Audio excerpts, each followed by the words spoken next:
Hai, saya Iris Izara, saya wartawan TVPSS. Kami telah menemuan beberapa orang guru dan murid untuk mengetahui apa sasaran mereka dalam peperiksaan yang akan datang, serta bagaimana mereka membuat persediaan. Temu bual ini juga memberi gambaran tentang harapan dan usaha mereka untuk mencapai keputusan terbaik. So, jom kita tanya apa diorang punya persediaan dan apa diorang punya target. Let's go! Bismillahirrahmanirrahim. Assalamualaikum warahmatullahi wabarakatuh dan selamat sejahtera. Saya ingin ucapkan kepada semua calon-calon yang bakal mengikuti peperiksaan bagi peperiksaan PSA tingkatan 4 dan tingkatan 5 serta murid yang akan mengikuti tingkatan UPSA pada murid tingkatan 1 dan 3.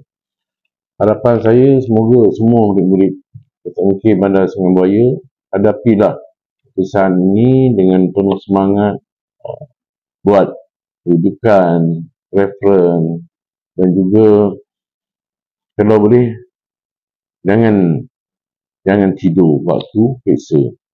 Harapan saya sangat tinggi, berusaha jawab semua soalan-soalan yang diberi dan saya berharap agar semua murid-murid SMK Bandar Sungai Buaya akan mencapai selamat dan juga target yang disasarkan. Setiap anda pastinya ada harapan dan janganlah kita abaikan harapan ibu bapa. Datang dengan harapan, pulang dengan kejayaan. Mudah-mudahan anda semua menjadi murid-murid yang berjaya di SMK Bandar Sungai. Selamat mengikuti peperiksaan bagi PPSA dan juga UPSA bagi tahun 2025. Sekian. Wabillahi taufiq wal hidayah.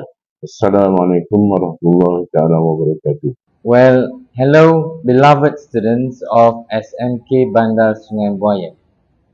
So the exam is around the corner and one important tip to remember is you don't leave it late. Okay? So always be on time and remember to get everything done before you get or you sit for the exams. So all the best and may the success be always with you. Target saya untuk PPSA ini adalah untuk mendapat straight A dan mendapat keputusan yang lebih baiklah daripada sebelum ini. Target saya untuk PPSA ialah untuk dapat keputusan yang lebih baik daripada sebelum ini, iaitu lebih daripada 5A. Target saya untuk peperiksaan pertengahan sesi akademik PPSA tahun ini ialah lulus dengan cemerlang dan juga mungkin dengan peningkatan markah, insyaAllah. Target saya untuk PPT kali ni, saya nak dapat 8A, lepas tu saya nak kekalkan top 1. Saya pula nak dapatkan 7A, insyaAllah. AdMed tu saya halalkan dan saya nak kekalkan kedudukan saya sebagai tempat kedua dalam kelas. Target untuk PPT ni, saya nak dapat kekalkan top 3 dalam kelas. Selain tu, saya nak dapat lulus untuk subjek Ekon dan subjek Ekonomi. Saya untuk PPT tahun ni, untuk dapat straight A dan kekalkan kedudukan sebagai nombor 1 dalam kelas. Target saya pula at least untuk dapat 4A ke macam tu dan kekalkan target sama macam tahun lepas. Target saya untuk PPT ni kalau boleh A- lah paling-paling pun. Kalau tak boleh dalam B+ macam tu. So subjek yang paling saya target subjek sejarah. Sebab tahun lepas saya dapat B+, so tahun ni saya nak naikkan lagi. Jadi A-, A+, maybe. Target saya untuk tahun ni, saya harap yang mana saya dapat elok, saya dapat kekalkan. Dan untuk matematik, saya harap saya boleh lulus lah untuk tahun ni. Target PPT saya akan cuba membuat baik, cuba skor lebih better daripada sebelum ni. Dan tahun lepas saya gagal sejarah matematik dan yang PPT ni saya akan cuba untuk semua lulus. Target saya untuk PPT ni pula kalau boleh semua lulus lah. sejarah, math, lagi tu lah subjek yang saya kena tekan. So I also want to get straight A's in this exam. Boleh paling-paling boleh dapat cemerlang tu 80 ke atas. Untuk target exam saya tak berharap lebih. Saya hanya berharap semua subjek lulus je. My target on the exams, I think I want to be better than the last year. Last year was tough. So I want to be better at least 70% of them. Persediaan saya untuk PPT ni, saya dah start study. Kira macam kalau kita study macam 15 minit macam tu, lepas tu rehat kejap.